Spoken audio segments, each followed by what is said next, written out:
अब हम लोग डिस्कस करेंगे विश्व स्वर्ण परिषद, वर्ल्ड गोल्ड काउंसिल के बारे में कि ये है क्या। तो काफी अच्छा, काफी इंपॉर्टेंट टॉपिक है। वर्ल्ड गोल्ड काउंसिल के Boolean trade in India report के अकॉर्डिंग, भारत में बुलियन ट्रेड रिपोर्ट के अनुसार, तो क्वेश्चन ये भी बन सकता है बुलियन ट्रेड इन इंडिया की रिपोर्ट किसने रिलीज करी, तो वर्ल्ड गोल्ड काउंसिल की ये रिपोर्ट है।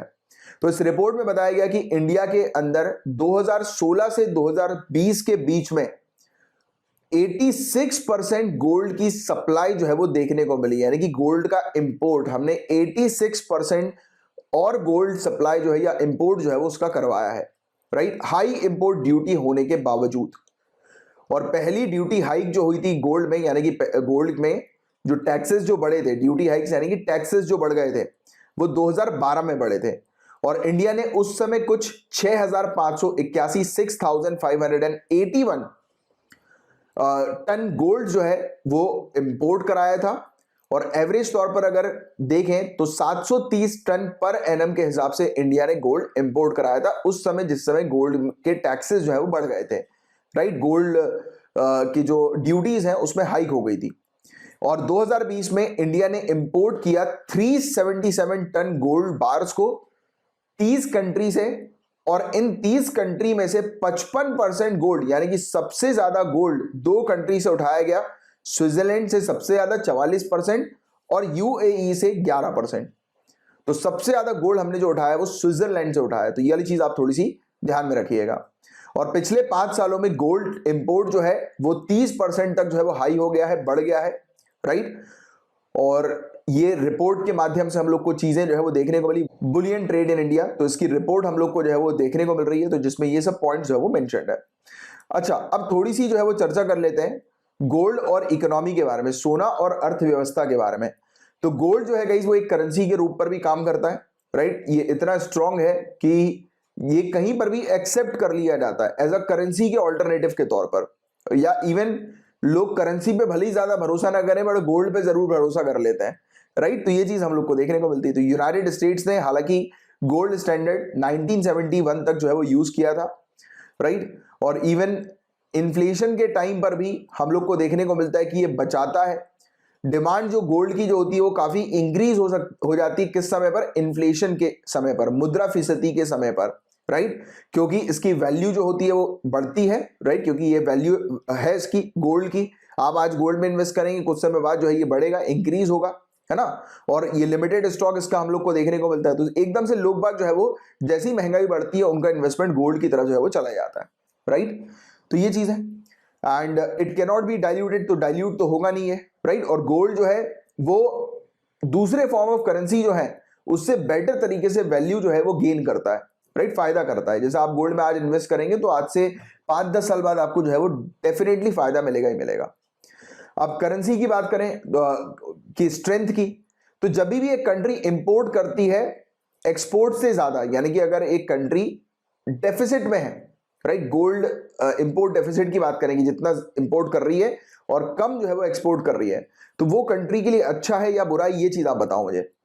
एक कंट्री गोल्ड को इंपोर्ट करा रही है बहुत ज्यादा, जितना वो एक्सपोर्ट नहीं कर रही उससे ज्यादा इंपोर्ट करा रही है, राइट, यानी कि ट्रेड डेफिसिट में है गोल्ड के, तो वो उस कंट्री के लिए अच्छा है या बुरा है? बताइए, कौन लिखेगा इसका करेक्ट आंसर, बताओ फटाक से।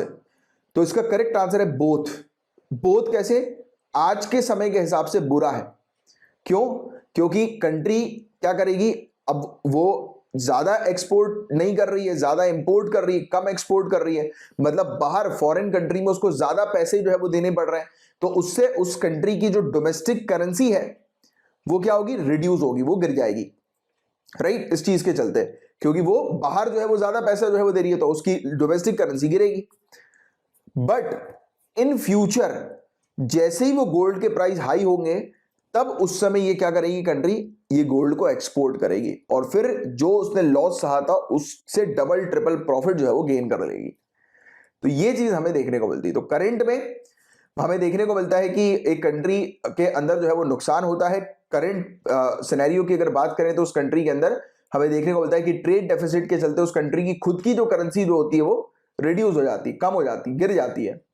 बट इन फ्यूचर उस कंट्री को बेनिफिट मिलता है जब उस गोल्ड की वैल्यू बन जाती है और फिर जब वो सेल करती है, या एक्सपोर्ट करती है, राइट। तो ये चीज है जिसके बारे में आपको जानकारी बेसिक सी होनी चाहिए।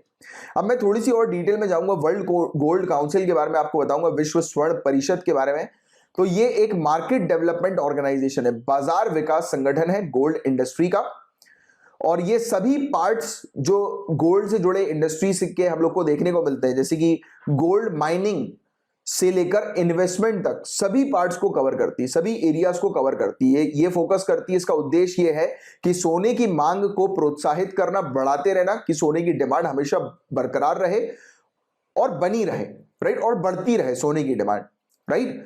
और इसके अलावा इस एसोसिएशन में वो मेंबर कंट्री शामिल होती है जो कंट्री गोल्ड माइनिंग कंपनीज होती है और वो लीड कर रही होती है ग्लोबल लेवल पर। तो क्वेश्चन ये आ सकता है कि इसमें कौन मेंबर्स होते हैं वर्ल्ड गोल्ड काउंसिल में? तो वो कंपनीज इसकी मेंबर्स होती हैं जो ग्लोबल लेवल पर गोल्ड के बिजनेस में लीड कर रही होती हैं, राइट, या गोल्ड माइनिंग कंपनीज जो लीड कर रही होती हैं वो इसकी मेंबर होती हैं। और इसके अलावा ये वर्ल्ड गोल्ड काउंसिल जो है वो हेल्प करती है अपने मेंबर्स को, सपोर्ट करती है कि माइनिंग जो हो गोल्ड की वो एक रिस्पॉन्सिबल तरीके से हो, राइट, और डेवलप करती है कॉन्फ्लिक्ट फ्री गोल्ड स्टैंडर्ड्स को, यानी कि एक कंट्री के अंदर गोल्ड का जो स्टैंडर्ड है वो दूसरी कंट्री से जो है वो बिल्कुल भी अलग ना हो या मिलता जुलता हो, 19-20 का उसमें जो है वो फर्क हो सकता है।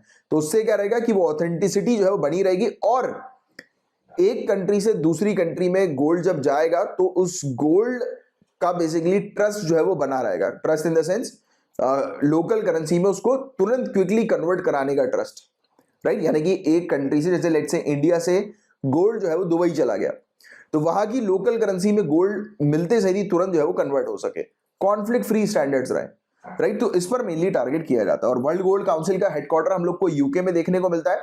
इसके ऑफिसेस इवन इंडिया में भी हैं, चाइना, सिंगापुर, जापान, यूएसए में भी हम लोग को देखने को मिलता है। तो ये था गाइस पूरा overall topic world gold council का। मैं उम्मीद करता हूं बहुत अच्छे से ये टॉपिक आपको समझ में आ गया होगा।